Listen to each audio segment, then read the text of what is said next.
Welcome to ABA Inside Track, the podcast that's like reading in your car, but safer.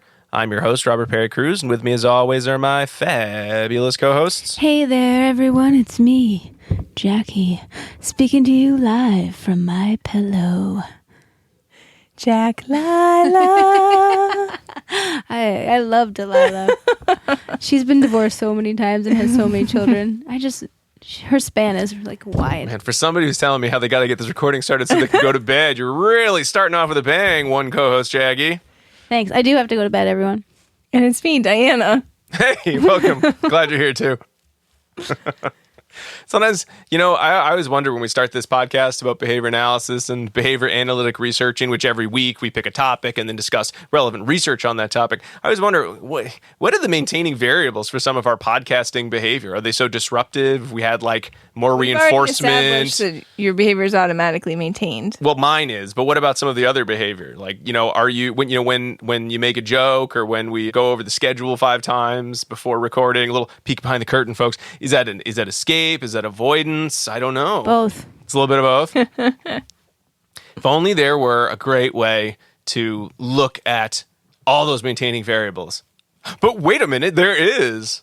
And as all of you behavior analysts out there know, the topic today is behavior assessment. But wait, you might say, you've already done behavior assessment. Yes, we have. We've done a bunch of episodes on behavior assessments of various kinds, mostly of the functional analysis variety. But today, we are going to be talking about the broader topic of functional behavior assessments in the school system or in the school setting. Because I know myself, I have worked in public schools for many, many years. A lot of our listeners work in public schools. And one of the main jobs, if you are a behavior analyst working in public schools, is writing functional behavior assessments.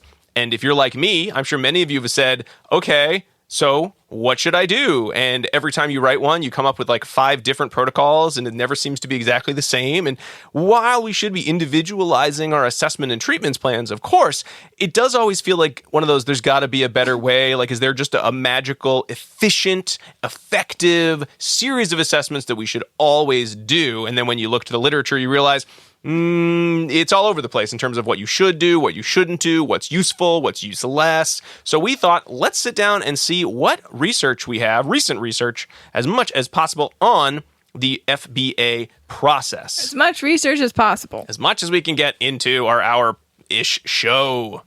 So today we're going to be talking about the functional behavior assessment in schools. Now, I think all of us have worked in a school setting of some kind, but not all of us have done. Has everyone here done an FBA, like a public school FA? I know I've done a bunch of them. Jackie, you've Nope. Never? Nope. Oh, okay. And Dan, I'm pretty sure you have not. I've never worked in a public school. I consulted to a private school once. Ah. So I've only worked in private schools. Oh, okay. I thought you had Never a public school year. Nope. Out there. Nope. Just private schools. Okay, so this is a topic that is only of interest to me. Montessori schools. That's where that's my jam. Okay. So why don't I'll bring you all up to speed on what that process is like. Well, can I say what articles we're going to use? Oh, yeah. Why don't we do that first? Okay. Good idea. All right, so we have several articles that we're going to review and or touch on for this episode. The first is titled Functional Analysis with Typically Developing Children, Best Practice or Too Early to Tell, ? In response to Hanley 2012 by Anderson and St. Peter, published in Behavior Analysis and Practice, I think 2013. Next, Functional Behavioral Assessment, a School-Based Model by Asmus, Vollmer, and Guerrero, published in Education and Treatment of Children, 2002. Then, a survey of functional behavior assessment methods used by behavior analysts in practice by Oliver, Pratt, and Normand, published in the Journal of Applied Behavior Analysis, 2015. Then, considerations of baseline classroom conditions in conducting functional behavior assessments in school settings by Kessner, Peterson, Eldridge, and Peterson, published in Behavior Analysis and Practice. I hope the two Petersons are married. 2018. I don't know. Don't know. But I always like to imagine that they're like, we did this over the dinner table. I actually don't know. Maybe. After that, we'll review a comparison of functional behavioral assessment and functional analysis methodology among students with mild disabilities by Lewis, Mitchell, Harvey, Green, and McKenzie. That one's from Behavioral Disorders, published in 2015. And then, finally, I think we got to the end of the list. One. Functional Analysis in Public School Settings, a systematic review of the literature by Nesselrode, Falcomata, Hills, and Erhard. Behavior Analysis in Practice, 2022. All right. So let's start with a little background about the functional behavior assessment. Now, just to let everyone know, a lot of this is going to come from thoughts that I've had in my 15 plus years working in public schools. This is not meant to be a deep dive into all aspects of what could go into a functional behavior assessment, because there are usually 3 general components. We're not going to go into exactly what every single one of them looks like. We're really going to be coming at this from the viewpoint of what are the components that are most relevant and what does this mean for our practice? Because with any behavior assessment, the goal is not to write a really amazing behavior assessment. It is to use the most effective and efficient behavior assessment relevant to the task at hand so that you could come up with a function-based and therefore meaningful and generalizable and long-lasting behavior treatment. So we're not going to hit every aspect of the FBA process. So for example, we didn't talk at all about like the PFA as part of that process. We've done other episodes on that in the past. That's not because we didn't want to. It just felt like something we'd already talked a lot about, and you could go to those episodes and we'll probably bring it up again, sometime maybe in the dissemination station at the end. Really, this was just kind of some articles that I'd either been recommended to recently or found in our discussion that we thought captured some of the big questions around FBAs, namely, what should go into a good FBA and how do we make sure that we are using our time effectively, as some of our articles will try to waste our time in terms of their recommendations of procedures. No offense, whoever wrote that. I won't tell which one it is, but you'll figure it out yourself. So when we talk about an FBA, we're talking about that general umbrella terms, just describing how do we find the maintaining variables for some target behavior, and then once we know that, how do we use that information to develop an effective function-based treatment? Now, usually you're going to have components like interviews, descriptive assessments, and potentially a functional analysis. It could be an analog FA, ISCA, brief FA, trial-based FA, whatever FA you want to use, really.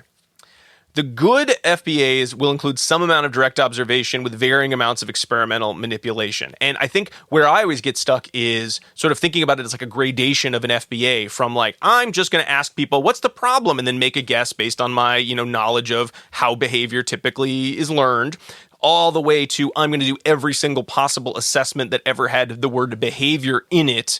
And then I'll come up with my treatment from there. So we're really going to be talking about how do we go and find what's relevant in that gamut of options.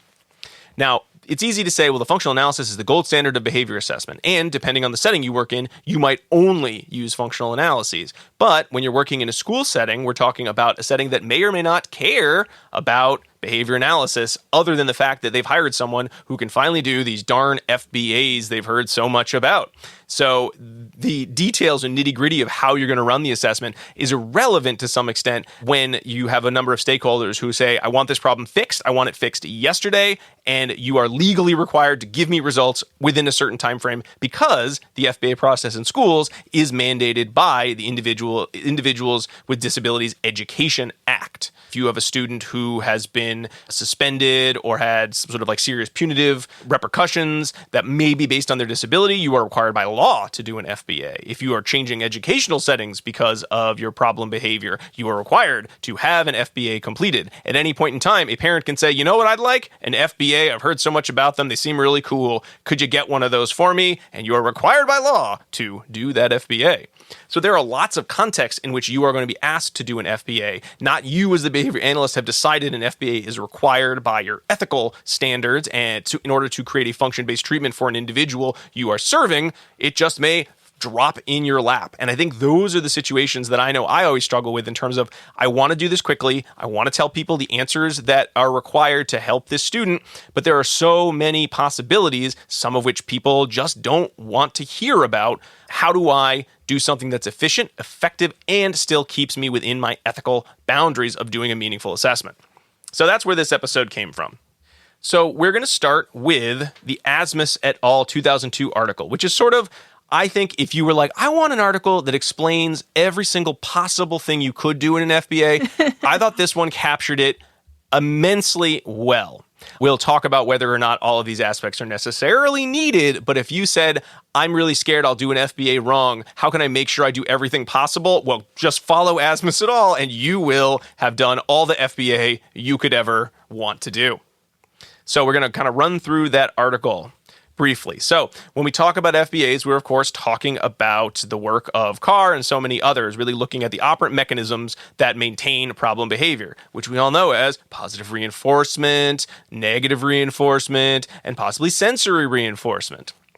This is the first time you've ever listened to this podcast and you're just hearing about behavior. You may say, it sounds like there's only like a 33% chance if I just guess, I'll get it right. And to some extent, you'd be kind of correct there. However, there's a lot more that needs to go into an FBA, because if it were that easy, everyone would just, throw a dart at the board and be like, escape. Or if they're really smart, they'd say escape to attention. And honestly, they'd get it right a lot of the time. Would they come up with meaningful treatments from that information only? Probably not.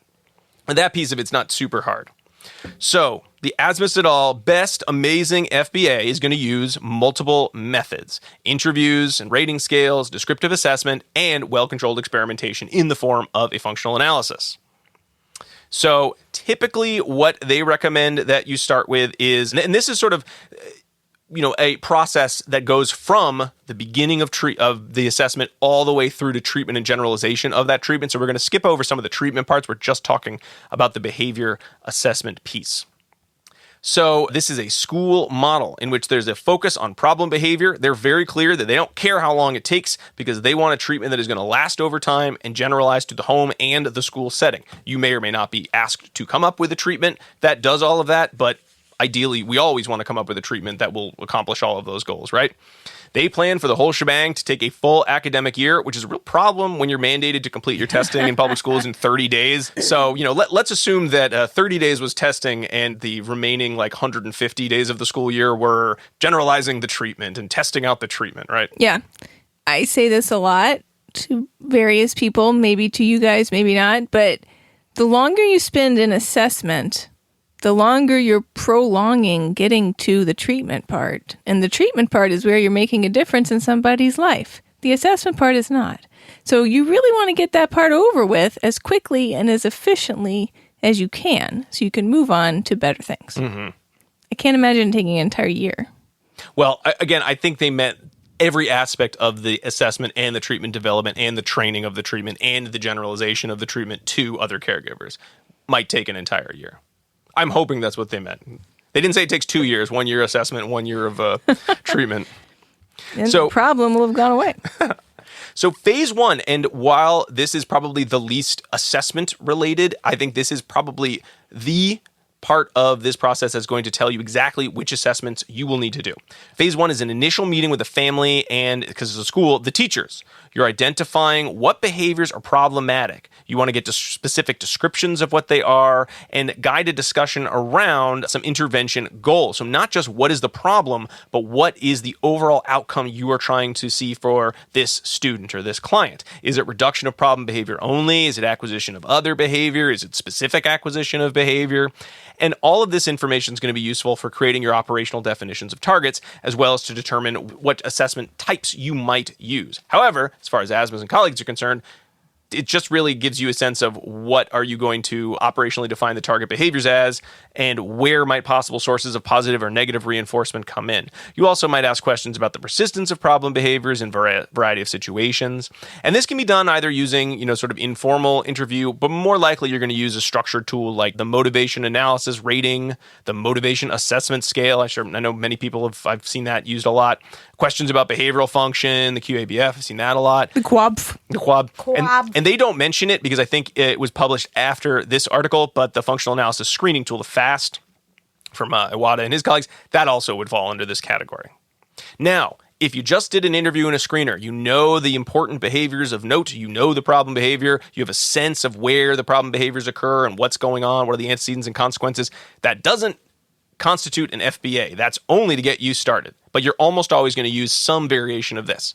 Then you're going to move into the continuation of phase one, which is doing, quote unquote, several observations. Asmus and colleagues say you should do 3 to 5 1-hour observations in home and school. 5 months of observation. and look at conditional probability analysis. They're really big on these, which is great. You could also look at, say, ABC data as part of that. I kind of prefer conditional probability analysis when I need to do a descriptive assessment myself. And the goal here, again, is to develop initial hypotheses by sort of looking at how often are problem behaviors occurring, what situations are they occurring in, is it after requests, is it when they're instructed to comply with some task, is it when attention is withdrawn, is it when demands are presented, is it when preferred activities are restricted, and then when the target behavior occurs, is that followed by more attention or reprimands or an end of the task or an end of the aversive or access to tangibles, right? And the goal here is to look at what is the probability that each of those putative reinforcers either happens within 10 seconds of some target behavior, that's the conditional probability, versus 10 seconds of some like random time in which some of those same kind of setting events or antecedents are occurring. And that's sort of your background probability. And you can kind of compare the two to get a sense of whether the behavior is more likely to be maintained or followed by attention or escape or combination of the two, right? Now, you'd think that's pretty thorough. Most people just get their scatter plot or their ABC and they call it a day, right? But Asmus and colleagues, no, they move on to phase 2, where they do a functional analysis. Now, you would think you would just use the functions that are strongly hypothesized to maintain problem behavior, but it doesn't really seem like Asmus and colleagues do that. They still say you're going to do a functional analysis, probably with all 5 conditions, so including your alone and certainly your control. So it does seem to me like maybe you'd want to use that descriptive assessment you spent all that time on, kind of winnowing down which conditions you need. But hey, let's assume that you're going to do it all. This is all the trimmings on your hot dog here, that you are going to do all your conditions regardless of what other data you've found. Well, if you think about it, in the 2000s, that's what we did. Yeah. Right? Nobody really believed the descriptive assessment all that much. They were like, well, you have to do an FA. But I think now, if they were to rewrite this 2.0, I don't think they would recommend using all the conditions because it does take a long time. It does take a long time. And if you're not using them to inform your next steps, it's really... What's the point? What's pointless? You might have just done the functional analysis to start, right? So you do your functional analysis. We're not going to talk about a functional analysis detail because we've done that in other episodes. You hopefully all know what that is. But a pretty standard kind of Iwata et al. Procedure of functional analysis. But you don't have to do that either. Well, no, this just in this article. I'm just going from this article right now. And then after that, and this is the part I thought was really cool, we're not going to spend a lot of time on treatment, but I thought this was of interest. Then run the treatment that comes from your assessment in a controlled environment before moving on to generalization. And I do this step sometimes because sometimes it's nice to sort of have that double check of these are my analysis results, this is the treatment I would recommend. Because if the treatment isn't effective when you're in a small cubby, when you have one person running the treatment for 30-minute sessions or so, it's never going to be effective in the main classroom. So I think this is a nice little kind of interstitial step before getting to parent training, teacher training, and that's phase 3. And again, we're not gonna go through phase 3. It's just a lot of training and behavior skills training and generalization, and then troubleshooting what doesn't work in the natural environment, and on and on. So this all sounds great. If you did all of these steps, it will take you a very long time to complete your assessment, but ideally, you have covered all your bases in terms of assessment, and you are likely to have a treatment that is going to have good social validity, that is going to result in a significant behavior change, and will have a high probability of maintenance and generalization because you've taken all this time, you've worked with all the stakeholders very slowly. So, awesome. I'd love to say that's the end, do this every time, but as we've already said, to do all of these steps and to not use what you find in each phase to inform the next phase seems super inefficient. So what we're going to be spending the rest of this episode talking about are what are some other factors that you can take into account to make decisions about what should be in your FBA. But before we get into that breakdown, let's take a little break. And then when we come back, we'll dive deep into the rest of our articles. We'll be right back.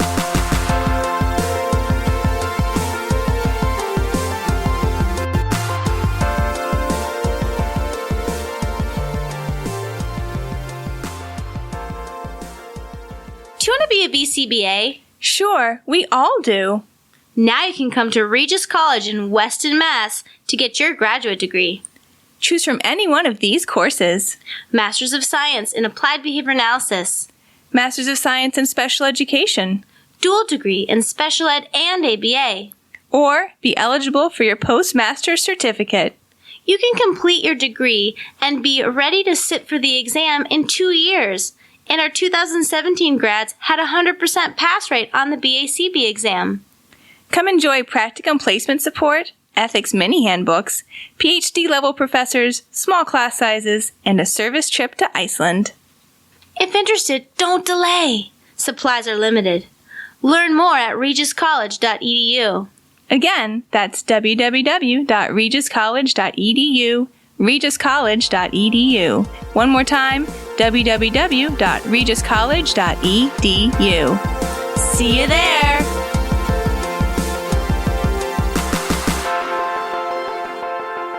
And we are back talking about functional behavior assessments in schools. But before we get into the rest of our articles, I want to remind all of our listeners that ABA Inside Track is ACE approved.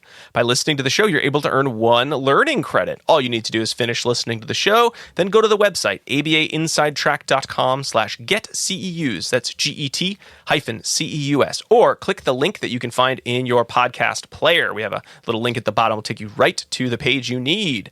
You're going to need a little bit of information, though, including 2 code words we've hidden in this episode. I'm going to tell you the first one of them now. It is sky. S-K-Y. It's the thing that's above you. If you're inside, that's the ceiling. That's not what we're looking for. But if you go outside, above you is the sky. Unless you're under a tree, in which case that's a branch. Step out a little bit. There you go. Look up. That's the sky. Sky. All right. And now that we're done with that, let's start talking about how we can chip away at some of this incredibly long FBA procedure to come up with something a little more lean and mean. Diana, why don't you take it away with Anderson and colleagues' response to Hanley's 2012 FA review paper? So we are not reviewing the Hanley 2012 paper in this talk, and I'm actually not sure if we've ever done it in another talk, but it's a really excellent article, so I highly recommend it.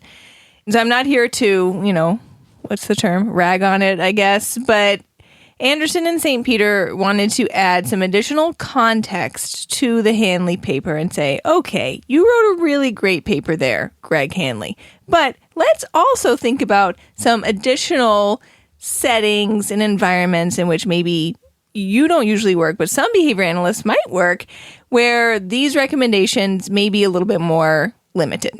So that was their viewpoint. What Hanley had to say was that if we are looking to determine the function of behavior, we should move through a pretty systematic process, which starts with a detailed interview, then moves to descriptive assessment, and then moves to functional analysis. And his recommendation is that you complete all 3 of those steps every time. And that's generally what we're taught as behavior analysts, right? If we want to know the function, we need to get to that endpoint of an FA without doing a functional analysis, which is the experimental modification of contingencies in order to determine which one, makes the behavior occur. We don't really know what the function is. We're just making a guess.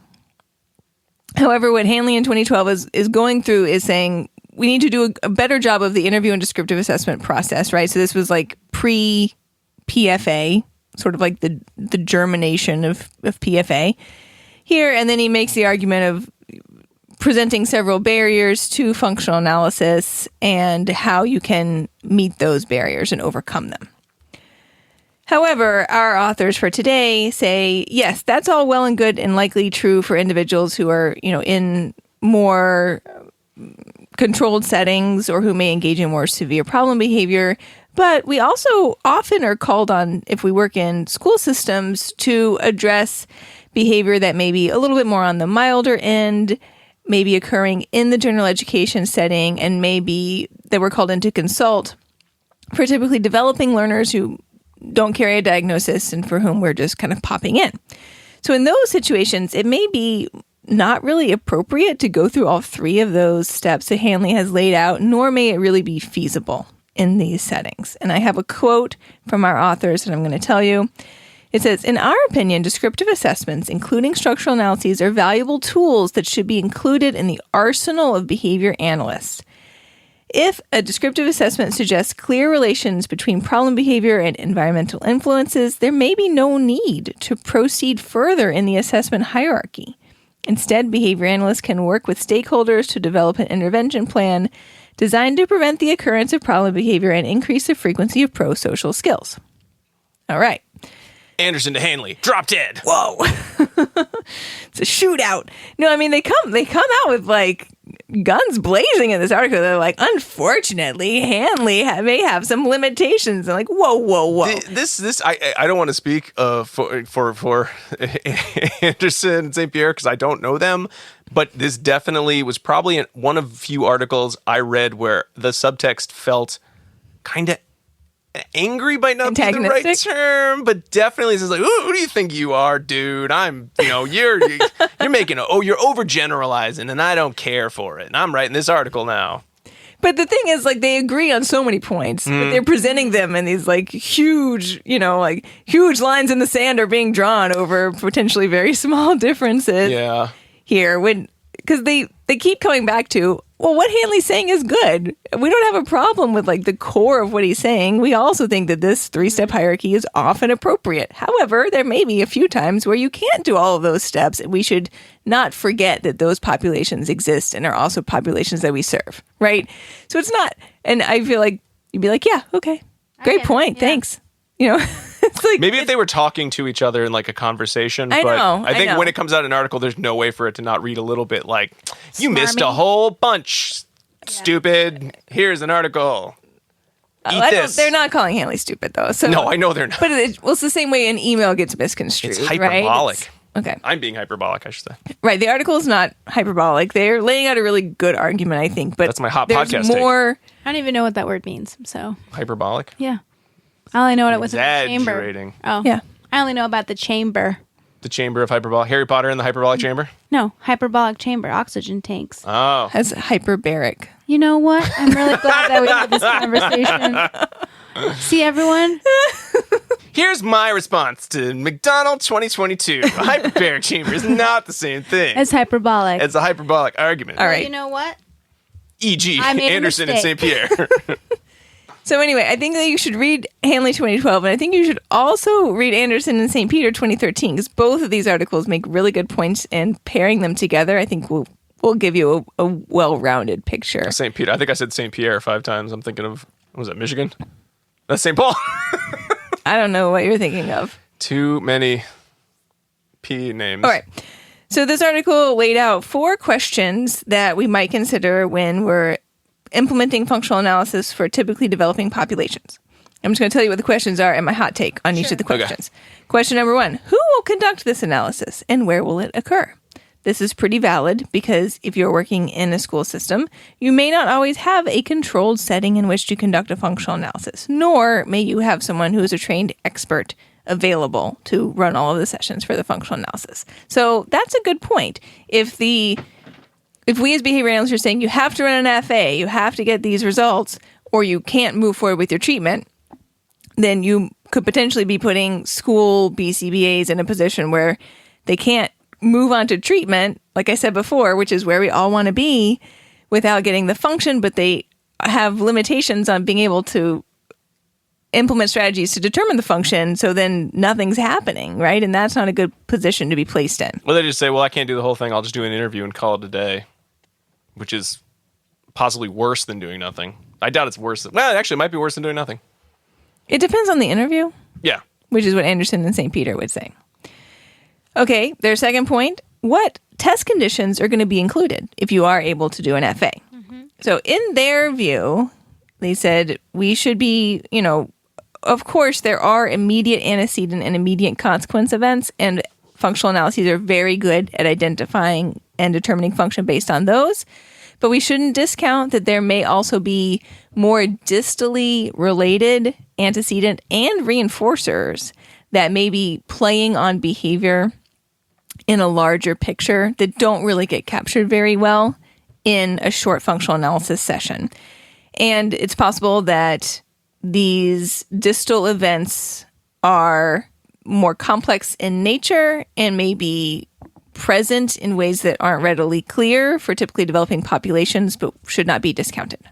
And that question is one that I both understand the reasoning behind it and also disagree with it to some extent, in terms of when I found groups try to focus on distal events, it really starts becoming a lot of mentalistic discussions and blaming other people who are not around when the problem behaviors are occurring. And it really sort of, while again, I think these are relevant setting events and they are worth discussion, it often, I find, leads more to refusal to act because, well, the problem happened because Billy didn't eat breakfast and we can't make Billy eat breakfast. Therefore, we're not going to treat problem behavior. And that's a very simplified, usually it's a much more complicated sort of situation. But I think we start talking about factors and a lot of them start becoming, well, that person's feelings or their mental health. And I'm like, these are not necessarily helpful terms for the problem we're trying to resolve right now. And it almost becomes excuses of like, there's nothing we can do. It happened hours from now or months ago and we're trapped.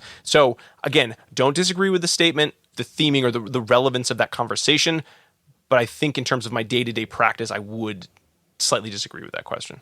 A few times in this article, they use anxiety as a parallel to kind of help us in considering this, in that with anxiety, we don't always, and I'm going to bring this up in a minute, we don't always feel the need to specifically determine the function of behavior, right? And we also feel a little bit more comfortable, I think, with referencing past antecedent events that were formative in then developing a reinforcement history for the behavior that we're currently seeing. So maybe that is helpful in a parallel way to think about what they're talking about here. Question number 3, is it feasible to conduct the functional analysis? And I feel like if you work in a school system, you're like, yeah, that's exactly the question that I'm trying to get answered. If you only are working within a classroom or you need the classroom environment in order to see the behavior that's in question, right, is related to peers or related to the instruction happening in the classroom, then it may be difficult or even impossible to actually conduct the FA in that environment. So that should be taken into consideration. And then final question that they bring up, is a functional analysis appropriate for the target response? They said some behavior, like one of us put in quotes, noncompliance or school refusal, may be kind of hard to capture in an FA, again, because we're looking at longer term behavior or patterns of responding. So those are the questions that they put out there to say, while the hierarchy, interview, descriptive, FA is a good hierarchy, it's possible that you may run into issues with implementation of the functional analysis for a variety of reasons with this population and in this setting. And we can actually get a lot of good information from a well-done, well-tailored, individualized interview and a descriptive assessment, which can then be utilized to develop a treatment. And you can sometimes you can backwards determine a function based on whether your treatment was effective. That's true. Yep. Right? Yeah. So. O'Neill did that in 91 with the brief FA. Love it. Yeah. Okay. And so finally, recommendations for practitioners. Number 1, stay on top of the research. That's true. Try your best. Number 1. Keep a positive attitude about your functional assessment. Number 2, use the functional assessment interview to guide the hierarchy of functional assessments conducted. I said, yeah, that makes total sense. No one's really disagreeing with that point. I think that might be the point I most agree, and not like I disagree with a lot of this article or anything, but I feel like I've been coming off as negative to this article. I think that might be one of the keys to the whole process is even though it might seem paradoxical of like, well, just doing an interview, that's the most worthless part of an FBA. Actually, in some ways, it becomes the most important part. It's not in itself ever going to be enough to say I've done an FBA, but it is going to inform what steps are next in a way that I think if you just blindly do all of the steps of the FBA that ASMUS lays out, there's really no need to do all of those steps. You could probably just pick to do the FA and say, I'm doing an FA now. Bye, I'm done. Right. But that an interview is really going to inform what can you do, let you ask some of these questions, answer some of these questions, and then determine the next best steps for efficiency and effectiveness. The next right You been watching Frozen 2? No, but I was thinking about it when you said that. Yeah, there's really an art form, I think, to doing a well-constructed interview that's going to get you the information that you need. And that's more what they're talking about here, as well as what Hanley's talking about, versus just a pat set of questions that you might find on the Quab. Number 3, pay careful attention to the design of the functional analysis. Each test condition should have a control comparison. You're not just comparing test conditions to one another. This is a really good point to bring up, independent of this particular setting, actually, and one that isn't really stressed a lot. Number 4, consider a structural analysis. Ooh, fancy. Yes. So with a structural analysis, you're going to look at relevant antecedent variables and organize those systematically so that you can determine if making changes in that arena either produces more or less target behavior. And that in and of itself can, lead you toward function, but also can lead you toward an appropriate treatment, which is our ultimate goal anyway. Love a structural analysis. Love that they put it in here.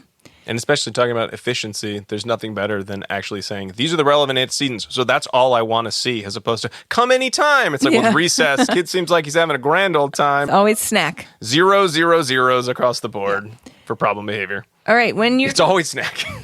In the public schools, it's always snack. When consulting in schools, don't overlook the importance of instructional match. And I was like, what's instructional match? And they said, think about whether or what has occurred in the past that has caused this instruction to shape up escape as a reinforcer in that context. And that, again, is a wonderful question to ask. I love talking about instructional design with my students, which is when you go in and say, what's gone wrong here with this particular program? Why is it now functioning as an aversive? Or what is preventing skill acquisition, right? And you put on your detective hat and you break everything down. That is tied into this question, and Jackie, your article is going to bring this back up. I love it. I love it too. And then finally, last thing, consider evidence-based practices beyond functional assessment, which there are a lot of out there. They say you don't always have to do an FA. I know. What? I know. It's different. Like, I feel even weird saying that because I talk about FAs all the time. But you can glean a lot of good information if you're doing it well. And there are some situations where you may ultimately need an FA, but there are other situations where you may be limited in what you can accomplish in that setting, and or you may feel fairly confident enough to move forward with your hypothesis based on your interview and descriptive assessment.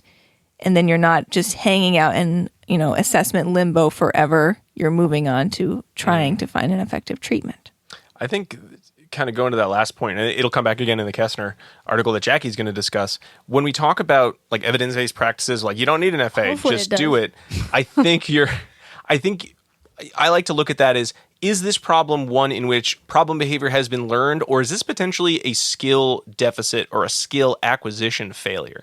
And if I put on my detective hat and it seems like this is a skill that this child just does not possess, I never think there's a problem saying, what if we just taught this skill? And a lot of those skills are going to be things like, hey, do we need problem behavior before we teach communication? No, of course not.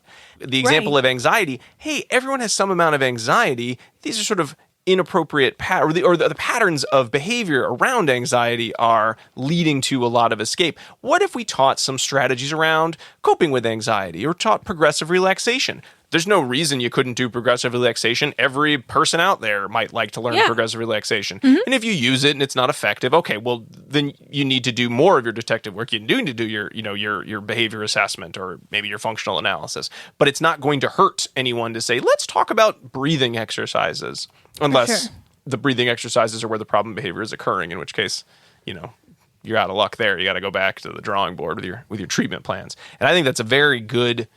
That's the question I know I ask myself a lot of. Is this something that could be better completed with skill acquisition training? And if the answer is, I bet it could, and it's not going to hurt, even if it doesn't solve the problem, why not? The kids are already in school. They're already supposed to be learning stuff anyway, right? You should probably try to teach new skills whenever you can. For sure. Yeah. I mean, the basics of functional communication training that we typically start with, teaching attention, teaching to ask for help, teaching to ask to be all done with something, teaching to request specific items, cover like the basic functions that we often see produced. With problem behavior, and exactly like you said, you don't wait for that to happen. You teach it first so that you hopefully are approaching it from a preventative side rather than a reactive side. Yeah. And as we said before recording, I think this is an interesting article, and I'm wondering how much, just reading some of those suggestions about having the test and control, how much this article, maybe Dr. Hanley read this article afterwards and said, fine, Dr. Anderson, I'm going to make a new type of assessment. So what do you think about that? Now I've responded to your critiques. Now we get the PFA. Maybe he never read it. It's certainly possible, but it was really hard. I never read it. It was really hard not to read this, though, and be like, wow, this feels like the genesis of that idea of like, I'll show you. I'll answer your questions, all right?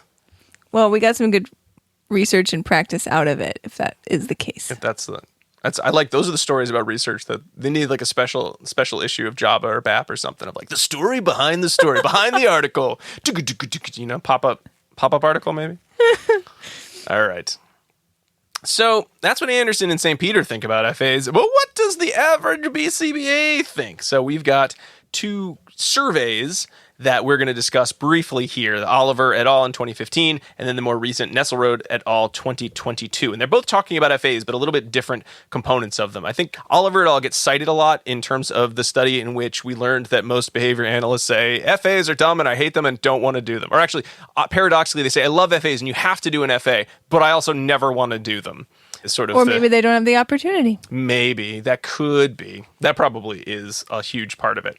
So this was a survey sent out to all the BCBAs. I think I might have responded to this one at one point. I know I've responded to some FA survey at one point in the past.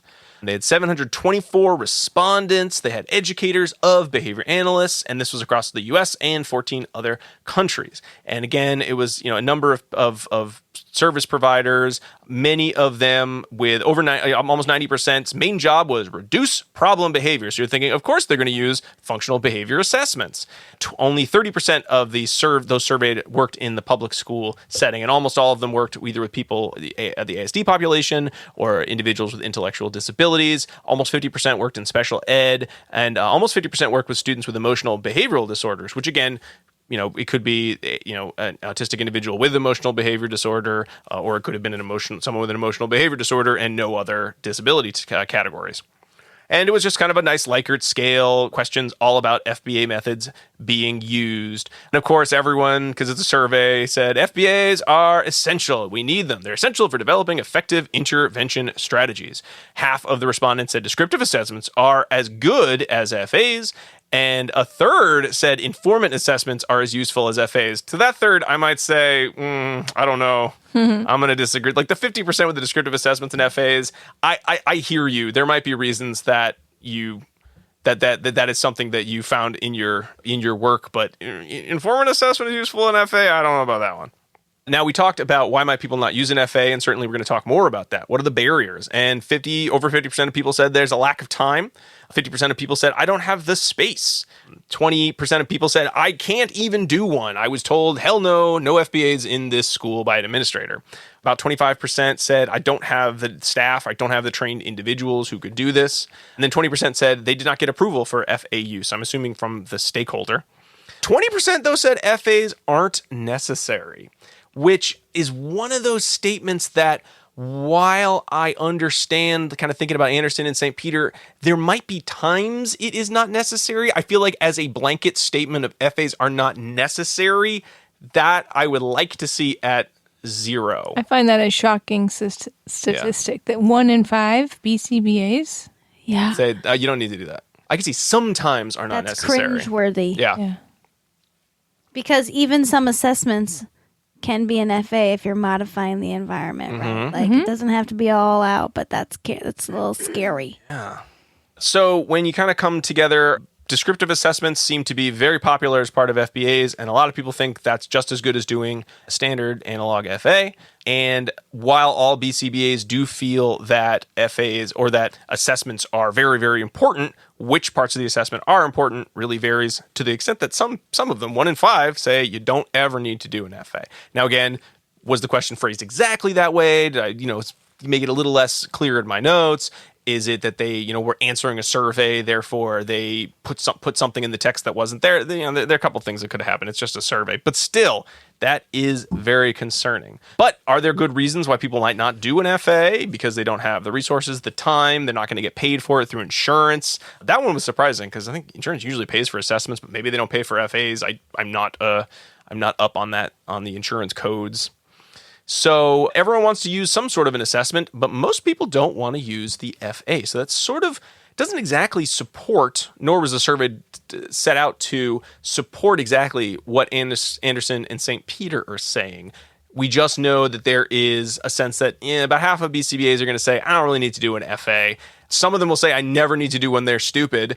But about half of them are going to say, I don't know if I really need to do that often. I have other techniques like a descriptive assessment, and that's going to get me where I need to be in terms of making an effective treatment. Now, this is concerning because every article that I have ever read has told me that descriptive assessments and FAs are very rarely come up with the same function. I don't want to talk about the whole Lewis article. When I first read it, I thought it would be a good discussion, but I think when I was looking at it again and taking notes on it, it really did feel like the take-home point was, see, descriptive assessments are as good as FAs as long as when you do your descriptive assessment, you put almost all the possible functions, and then when you compare it to your FA results, one of them will be the same. It felt very much like a broken clock is right twice a day, and that's how we know that descriptive assessments are the same. I think Anderson and St. Peter, I don't think you mentioned this, they made a couple good points about how FAs results being different than descriptive assessment results may be a factor on where the different assessment types are done, and FA is done in a very controlled environment, whereas descriptive assessment is done, say, in a classroom. So that, to me, felt more like a good critique as to why so much research tells you that descriptive assessments are no good when you compare their results to the functional analysis results. So I don't want to totally rule out descriptive assessments, though. If you made me pick a section of an FBA to get rid of, it would be the descriptive assessment. Yes, I agree. Specifically ABC data, which I find the amount of time it would train someone to take ABC data in, I could probably just have done the FA myself. But there are other barriers to that. Now, really quickly, Nesselrode's more recent survey is looking at more specifically at what are the barriers to best practice intervention? So they're coming in with saying, we should do FAs. Why aren't we doing more FAs? Why is all the research on FAs in schools done by researchers from universities rather than the people who actually work in schools? And what are the trends that we might find in terms of FAs in schools that would be relevant for improving training, improving resources? So this really wants to know, can we use different types of FAs to sort of get over some of those barriers in terms of time, in terms of space, in terms of resources needed, and really looked at the different types of FAs. So very briefly, the kinds of FAs you could use or that were mentioned in this article would be the brief FA, where you have these 5-minute intervals with lots of little mini reversals and some contingency reversals where you're kind of looking at responding with like a putatively matched treatment afterwards. So that would be a brief FA. The trial-based FA, which I've run a few times, I kind of like the thought process behind it. I love trial-based They're pretty FAs. cool, They're right? my favorite. I like hard eye whenever I get to teach about it because it's literally one of my two. I love the pairwise analysis and trial-based, which are quite similar. Yeah. Right? But those are my two faves. Nice. If you want to hear us talk about trial-based, you can listen to episode 7. Oh, yeah. I forgot we did an long episode time about ago. that. Way back machine. 200 episodes ago. 200 we did an episode about that. But yeah, the trial-based FAs, you have these like various conditions and you run them in short trials throughout the day. So it's nice you get to run them in the natural settings, but it does feel a little bit like the kind of the structural assessment almost in that regard, though there's more experimental manipulation. But that's okay. Latency-based FAs, where you're looking at latency, two-problem behavior. Precursor FAs, which, man, when you can do those, go for it. That really takes out the risk, or a lot of the risk involved in potential risk in an FA. And not mentioned here would be something like the ISCA, though that would also be included in sort of this package. And there have been a couple meta-analyses looking at FAs, but we're just going to talk about Nesselrode so that we can get to some of our last articles. But basically, they looked at as many articles as possible with participants in which an FA was done. It had to, come back to Hanley 2012, it had to include the FA components that were laid out in Hanley 2012, and it had to be about using functional analysis in a public school setting, looking at who ran them, where did they run them, who were the participants, and were there specific FAs that led to the identification of maintaining variables better than others. So you look at all these studies from 1992 to 2019 and 17 different journals. And when you're just looking at what FAs are used, so this is a research survey, you had about 50% of the time it's an analog FA. Trial and brief FAs kind of tied it at second with about 20% of studies using them. Precursor latency only used once each in those 17 articles. Now, interesting, I think, to the topic of functional behavior assessment in schools is 27% of the participants had no disability, or the disability was not noted, so maybe there was a disability. But potentially good because, what we're talking about is in schools, you may not be working with students who have a diagnosis or a specific disability category. Almost 30% were autistic, 17% emotional behavioral disorder, 15% intellectual disability, 10% ADHD, and then other categories with less than 10% would be developmental delay, physical disabilities, Down syndrome, or other health impairments.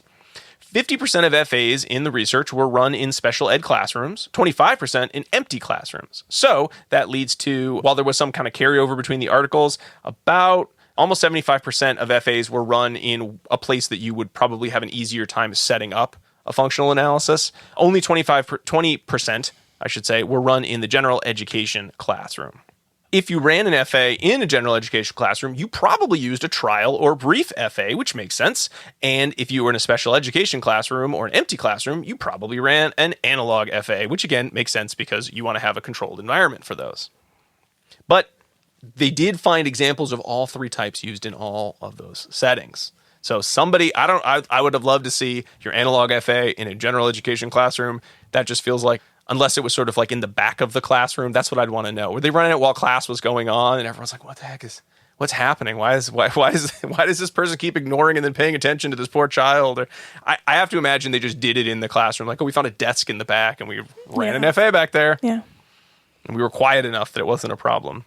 I forgot to say that if you want to learn more about latency FAs, you can listen to episode 66. Man, we sure have done a lot of episodes. And then 36% of the therapists were researchers. 36% were researchers coaching teachers or doing training ahead of time. 11% were a combination of researchers, teachers, and TAs. 11% were TAs alone. And 1 was done by a reading specialist. So, see, anyone can run an FA if you dream hard enough. Have the training. And have the training, probably. You could dream as well. Yeah, dream but more importantly, have the training. But we don't necessarily have data on we have the Oliver study, I guess, which says, like, you'd want to make the argument, that's just because it's research and research is so hard to get done. That's why it's the experimenters running it. I'm sure lots of other practitioners are running FAs in the classroom or in the school. But if you look back at the Oliver data, that would not really be indicated by what those results had to say. Yeah, that's very true. I thought looking at which FAs types identified which function the most. I mean, there's some statistics there, but I don't know if they really mean that much in terms of just like, hey, this FA seems to result in this. Again, that might not mean anything. It doesn't really matter for you as a practitioner, right? It's because you just have to do it. Well, only in the sense of this one seems to always skew towards escape or this one skews towards attention. But again, just seemed to happen that way. I don't know if that's really causal of any kind. So in summary, you can do FAs in public schools. Most of the time, you would be a researcher, at least in the articles or in the research that has been published. So like you said, Diana, a lot of reasons that could be other than you just can't run this in the school without a researcher handy. You're just tired in schools. Don't you follow teacher Instagram pages? They're tired now. They are tired. Oh, yeah. Tired now. They're on vacay now. It does seem like if you wanted to get more teachers involved and do FAs in more of the natural setting, you probably are going to have to use some of the briefer or trial-based versions of the FA, which, again, I think makes sense. But that does speak to one of the barriers identified as why FAs aren't always done or might not always be a part of your FBA process. So if you're someone who's saying, I can never do an FA as part of my FBA, and one of the reasons is I don't have the space, I don't have the staff, I don't have the time, there are ways you can get over that. So I don't feel that in itself, if that's the only reason you're not running it, I don't think that's a valid excuse. There are other reasons you might not do it. There may be limitations, but if you take a look at some of those ISCA data or pairwise data or trial-based data, they did them in a day. Yeah. Right? And they're real short sessions, and it was honestly just like a quick check. Mm-hmm. They said, yep, this is what we thought. We got it. And they can move on, And that's not required for an FBA, right? And I think that we made that clear at the start. Like, you don't have to do an FA to do an FBA.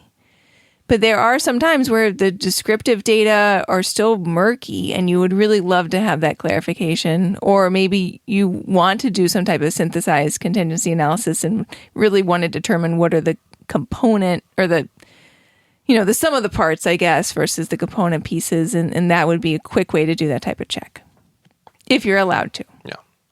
So, some statistics about FAs and their use. But now we're going to move on to something completely different, and that is the question of, hey, we've talked about what could or might not need to be a part of your FBA. What if I told you that I'm just not going to bother running an FBA and it's a waste of time?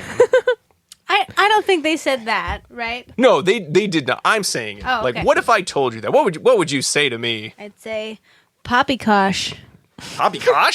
Poppycock. Is that something that people say? That is not anything. I am like really winning this I love week. it. I love it. Well, people say poppycock. Oh, that's what I meant to Yes, say. or you can put the kibosh on something. No, I like the poppycock. The That's what I'm poppycock. saying. I actually loved this article. So this article was recommended to me by friend of the. I'm going to say friend of the show because we talked for hours Friend of and the hours. pod. Friend of the pod, Dr. Cody Morris, and we were at the Babbitt social event this spring, and we were Cody talking Morris. about FBAs. We were having a grand old time. We had little hamburgers. It was fabulous time. Please come next year. It's such a was great there spread. too. Dinah was also there. She did not give Apparently me. was not invited on this date. She did not give me a fun article like my pal Cody, who said we were talking mean about Dr. FBAs, Morris. Dr. Morris, and we were talking about FBAs, and he said, we're talking just about this topic. He said, there's a great article. I'm going to send it to you. And then he did. And that, I think this is probably my favorite article of all these. Not to knock the other ones, but I think this is a fair You're question. supposed to play favorites. I'll play whatever I want. Anyway, So I'm so excited to talk about this one. And I want to say big thanks to Dr. Morris for recommending it. I They never. had beef burgers, turkey burgers, mushroom burgers, salmon burgers. Oh, yeah. Wait, all right. So Okay. we got a great right, article Forrest and Gump. a meal out of it. Possibly Forrest the Gump. best professional development activity we've ever been to. Okay. Barbecue shrimp. No. They had tater tots No, too. okay. I love that anytime we go to a conference, we're like, and the food. We only talk about conferences that have great food. I can't wait for Jabba to publish my survey about food preferences at conferences. How much do you eat? Okay, so this article I thought was a nice twist because it starts off, have you ever thought that maybe it's the environment that the student's in that's not doing well? Have you thought about that? Yes, Sometimes that's how it's like they kind of like I have. bring you in. They're like, well, you're called in as a BCBA for one student, but is it just that one student? Maybe you should consider looking at what the classroom is about and what's going on in the classroom before you do a strenuous FBA for this one student. And I'm like, yeah, shouldn't we always be doing that? And then they say, but there's really no data on someone doing this. So we've created, dun, dun, dun, a data sheet. So great. I love that data sheet. Yeah. It's got everything. It's got everything on it. Yeah, A little overwhelming. I know, It's but a lot. But if you read the article, they give you step-by-step instructions on how to fill out the data sheet to assess whether the classroom condition that your student or students is in is maximizing its potential, I guess to say, right? Like, Yeah. so is it providing reinforcers? Is it high quality? Is the curriculum matched, right, to what the students are doing? And they say, class-wide interventions are often overlooked. True. Very true. And they're like, if you just do a class-wide intervention, you might not only help your student, but all the students. And so they say there's 4 things that we should look at. Low teacher attention. And that can you can change that by looking at opportunities to respond and active student responding. That's going to also decrease challenging behavior, increase student performance. How long transitions take, which is so true. When I'm reading that, I'm like thinking about transitions in general and just kids when they're like, Oh, geez. like running. For And sure. And I'm going to beat Diana to the punch and saying we also have an episode about transitions in classrooms. Do we? I think it's 118. Great. The final thing to consider is whether the curriculum matches the ability of the children in the classroom. So that's something that they look at. So if any of these are absent, you might want to do this first. So you're going to be looking at the classroom, using your data sheet, and you're going to be assessing, taking data, taking baseline, right?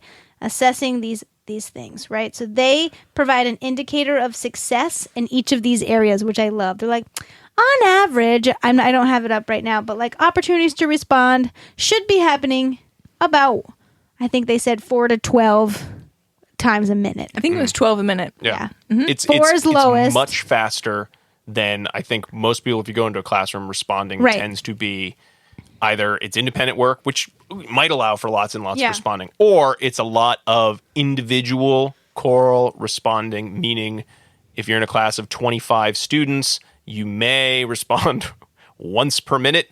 But if you already don't like school, you may respond 0 Right. per 6 hours. So they said there should be no individual student responding. If anybody is responding, we should be doing it as a group. Mm-hmm. So they should observe response to instruction and include the frequency of opportunities.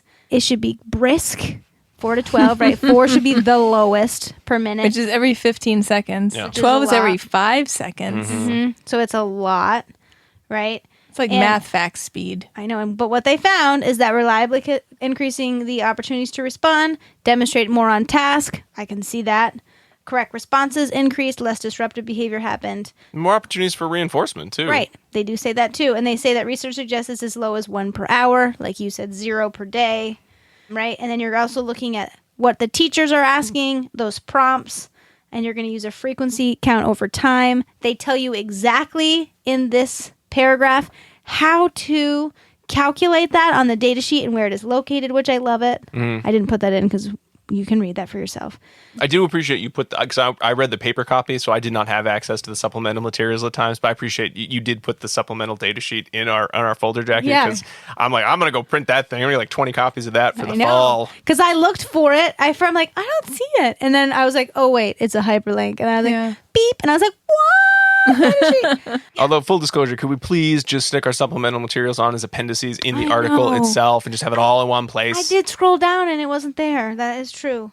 So what they said, the quickest and easiest way for a teacher to get on board is to do choral responding or written responding. So that's the quickest way. Everyone's got an iPad nowadays. Why don't you just Right. use the draw function on the iPad for the kids to write their answers? Yep. So the next thing you want to look at is if the curriculum is appropriate. I asked, how would you actually know that? Oh, They were like, because when I was like, how, like, will you go in, what would you look for? And they said, you want to see high levels of student accuracy, successful but not mastered, challenging but not new challenging. So some people say 70% accuracy the first time, 90% at reintroduction, 100% mastery. Other people say maybe it's just 80% across the board and then 100%. So they said, you figure it out.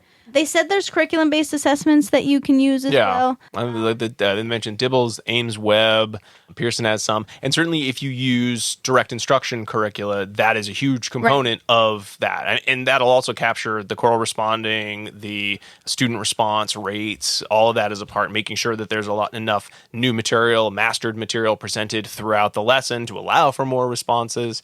I don't know. The more I always every time I read about direct instruction, I'm like, man, it just seems to kind of capture everything I want, and it's right there. I don't have to recreate it or time myself.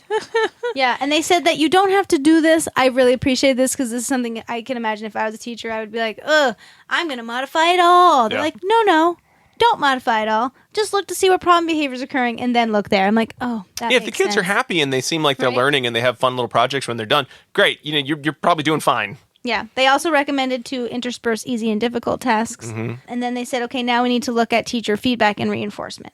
So teacher praise is really highly correlated with that active student responding and opportunities to respond. So if you do that, you're already going to increase feedback and reinforcement.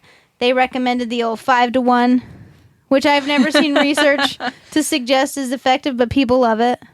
The 5 Sounds to 1 great. does 5's an sound easy good. number to do math. So Yep. if I say 10 positive things, I can then say 2 corrective feedbacks, right? Right, Is that how it yeah. works? So they gave the old 5-to-1. That's cool.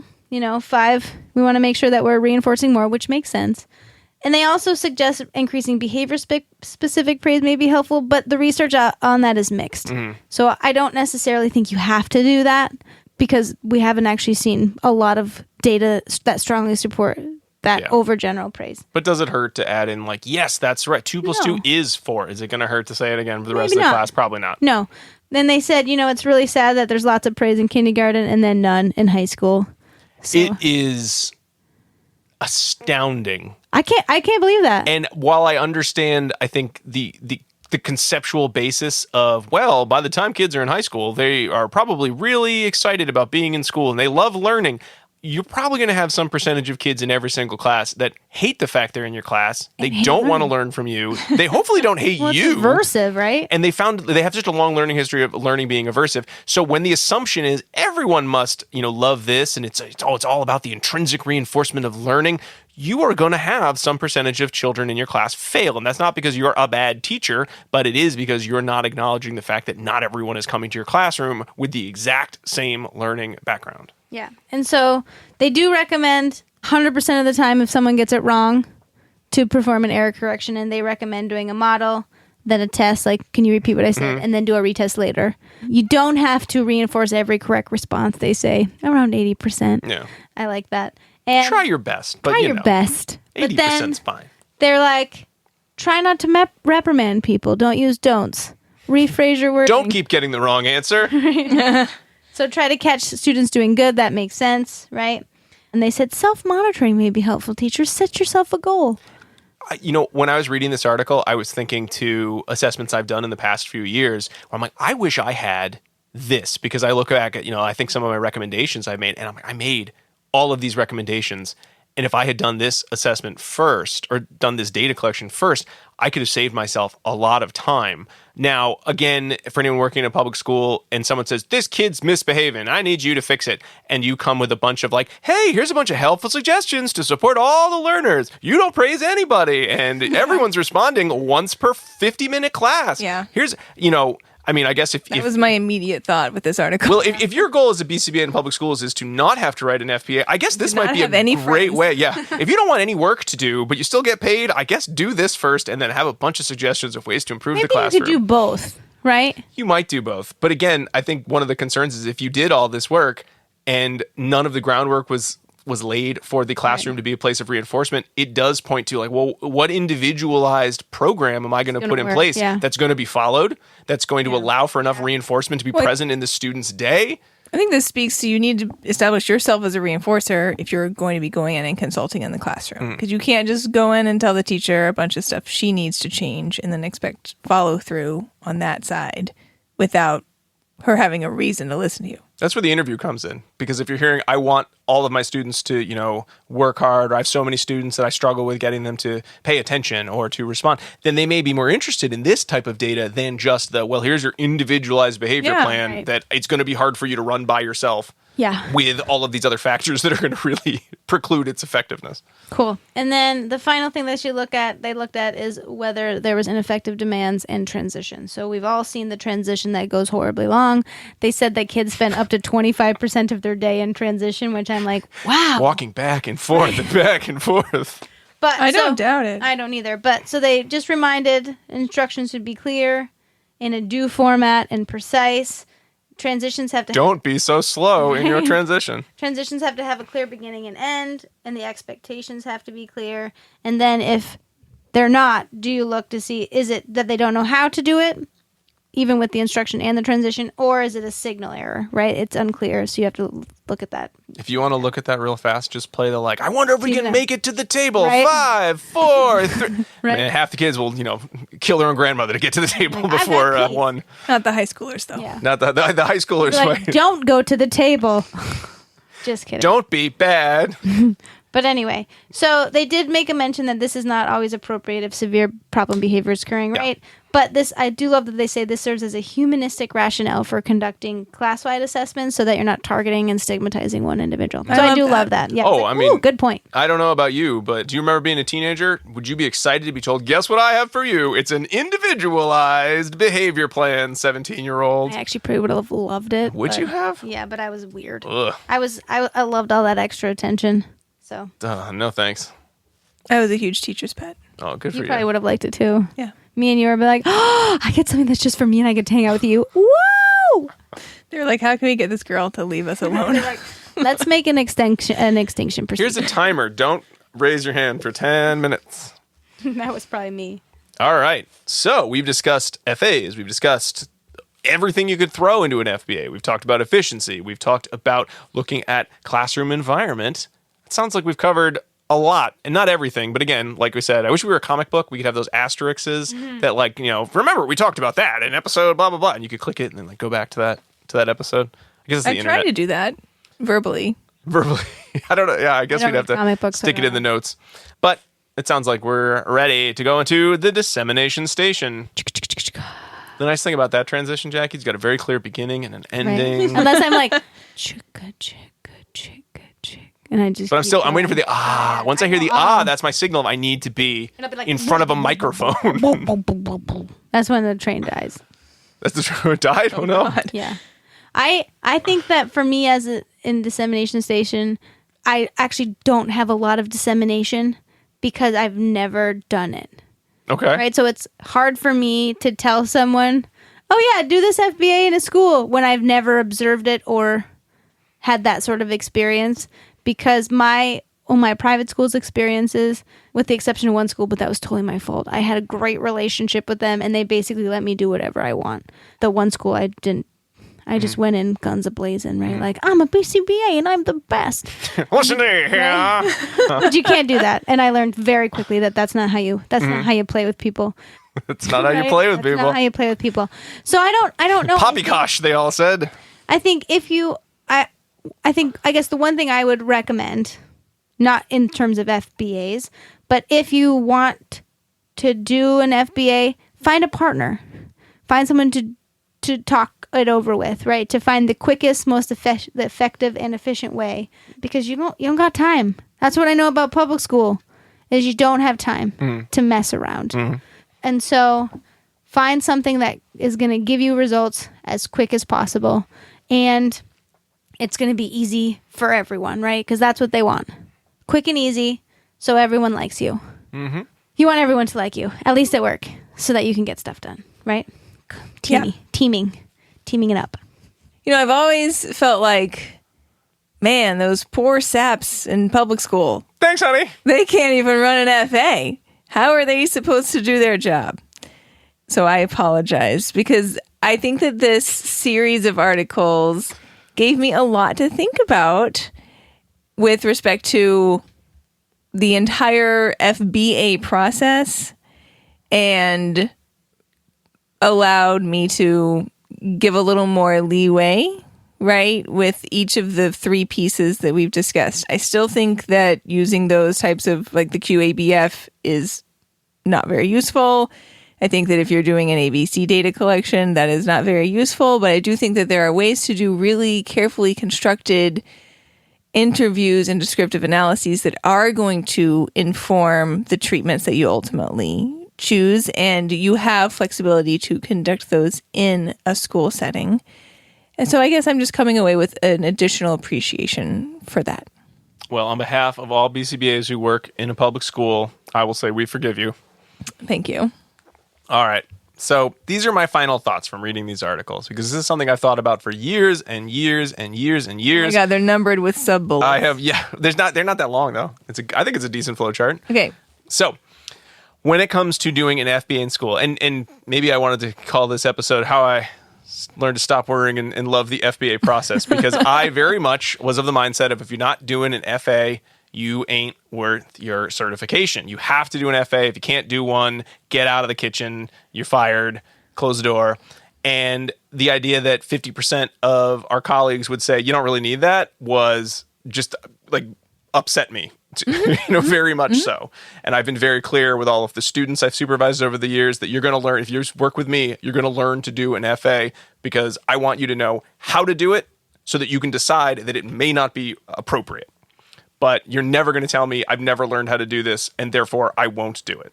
But I do think there is a lot of finesse and art that has to go into how do you design your FBA to be of maximal utility to the student. And one of the things I really liked about the Kessner article was, while the take-home could have been, you know what, some of these classrooms are real pits, and you should do this assessment to remind everyone how bad they are so that you don't have to write your FBA. It took that attitude of, hey, there are a lot of other factors, and how are we going to help everybody? And I love when we have articles that just focus on the goal of helping in socially significant change. I think all of these did that to some extent or another. And with this in mind, plus all of my, I don't want to toot my own like years of experience horn, but it's hard not to add the number of times I've had to do an FBA and the different types of FBAs I've done and the different random closets I've found to be able to run my analog FA and the crazy video setups I've put together so I can film a session, all that good stuff. The trainings, all that. So it's hard not to add that into the little flow chart I have here. So these are and again, they are research informed, but this is not the be all end all. I tried to make it a little bit vague so that you can bring your own practice to it. But this is my little flow chart of how to do the FBA process in terms of what I think is pretty efficient. So some general steps. Number 1, while it is not the only thing you will do, and if you tell me it is the only thing you're going to do as your FBA, please send me your certificate number so I get an ethics complaint on you there. Start with an interview. The interview should focus on what are the relevant problem behaviors of concern and what is the impact on the student's learning. Now, while there are lots of questions you can ask, your overall goal is going to be to determine, is this a dangerous problem behavior, or is this a problem behavior that might be better categorized as a skill deficit or error in skill acquisition, or is just completely harmless to everyone else? So once you've identified which it is, I kind of have 2 different branches that you take. So certainly if this is dangerous problem behavior, high rates of SIB, higher rates of aggression, you're going to want to focus the rest of that interview on your antecedent and consequences that are typically presented to the student. And you are probably going to want to get to a direct analysis as quickly as possible. I'm certainly going to recommend if you're in a public school, you may choose to do an analog FA, but depending on the location, depending on your resources, something like an ISCA or a trial-based FA is probably going to make more sense for that student. Again, that's not to say you can't do an analog FA, but those would be sort of my 2 go-tos if any of the barriers we've discussed are going to be a concern. If you're able to look at latency measures or precursors to more intense problem behavior, great. Make sure that's a part of whatever FA you develop, because nobody wants a student to engage in aggression in a classroom. But if whining always comes before aggression, great. You got your whining FA. It sounds silly, but that's the one you're doing. If it's problem behavior that sounds more like, again, I think the student might have some skill acquisition challenges, or I think this environment might not be conducive to learning, or if the behavior of note is harmless, so things like non-compliance or all the students always sleeping in class, then you may want to offer up doing classroom observations. Again, it's great to have the Kessner article because I think it took a lot of sort of my general practice and my general ideas of what I'm looking for in a classroom and really codified it into, look, a data sheet. It's got everything you might want. So it really sort of condensed so much of what I've thought about classroom observations into this handy dandy sheet. So I'm very excited to use that in the future because this is going to give you a sense of, are there some large scale variables that may be of more relevance to meaningful behavior change? If that is the case, you notice the chances to respond, the amount of reinforcement, they are in the low categories, then you may want to propose some classroom-wide updates and supports. Once you've done that, though, you do need to follow up with the original concern of the teacher or other stakeholders. And if problem behavior as described persists, even with all of that in place, the right curriculum, effective transitions, all that good stuff, then you probably want to look at doing a full FBA to identify the remaining variables of note. And at that point, you can sort of determine what makes the most sense. You've probably been in the classroom a lot, so you may have had a chance to do some descriptive assessments, so you may already have all the data you need to start a treatment trial. You may decide you don't have enough information and you would like to run an FA of some kind. But again, you're going to go from there and you'll have already done some work in the classroom. So you probably have a good idea already of some of the variables that are going to be of import to this student.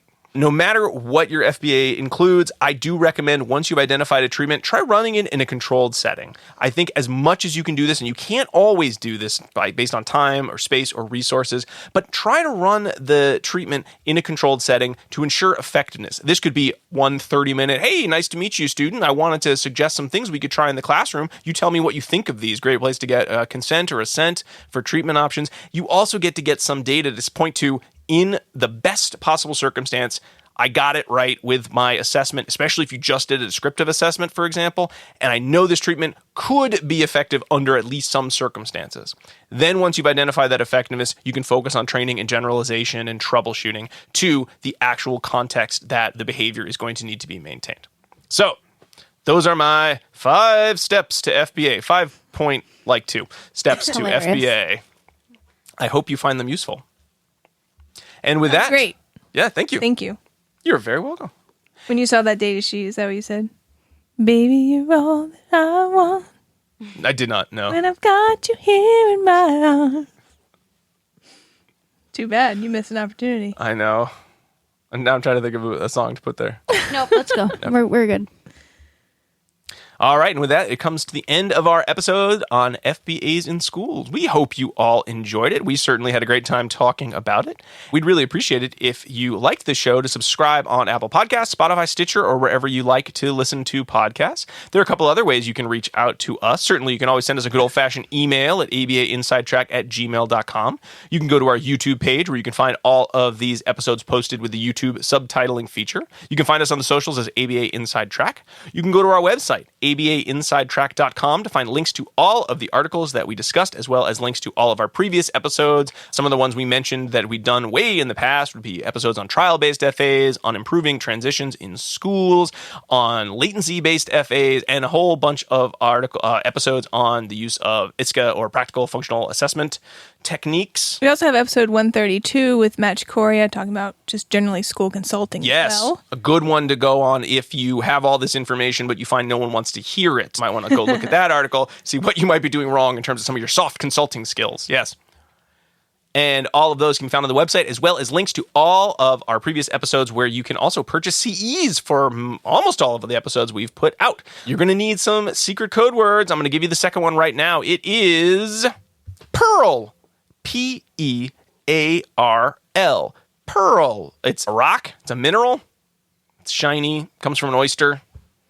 Jackie O wore a bunch of pearls. Remember that time when there was a commercial and it was like a Crest commercial, and the teacher said, "What color are my teeth?" And the kid was like, "Mother of pearl." Ecru. Remember that? Mother That of was funny. pearl. I don't remember that. Well, you don't watch enough TV. I think it's a I guess. calcified grain of sand that's been spit upon by an oyster for a long time. Wow, why is that worth anything? Yuck.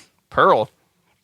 And finally, if you'd like even more ABA Inside Track, why not head over to our Patreon page, patreon.com/ABA Inside Track. For $5 a month, you can get episodes a week ahead of time, get discounts at our CE store, and get access to our live episodes we're able to get. We do one of those per season, and you can get one free CE. And if you say, free CE sounds great, I also want longer podcasts. Well, if we got a tier for you, for $10 a month, you are able to access our book club podcast, where we talk for 2 and even sometimes more, at least I wish we could talk for more hours, about a book of note related to our field. The most recent one was The Nurture Effect, which talked a lot about preventative skills. We've also done ones on meaningful differences, nudge and behavioral economics, and we have another one coming out this summer. So yes, you can check us out there, as well as get 2 free CEs for subscribing for those book clubs, and that's at patreon.com/ABA Inside Track. Well, I can't finish an episode without saying some big thanks. Big thanks to Dr. Jim Carr for recording our intro, outro music. Big thanks to Kyle Sturry for writing our interstitial music. And of course, big thanks to Dan Thabit of the Podcast Doctors for his editing work. We'll be back next week with another full-length episode. But until then, keep responding. Bye. Bye.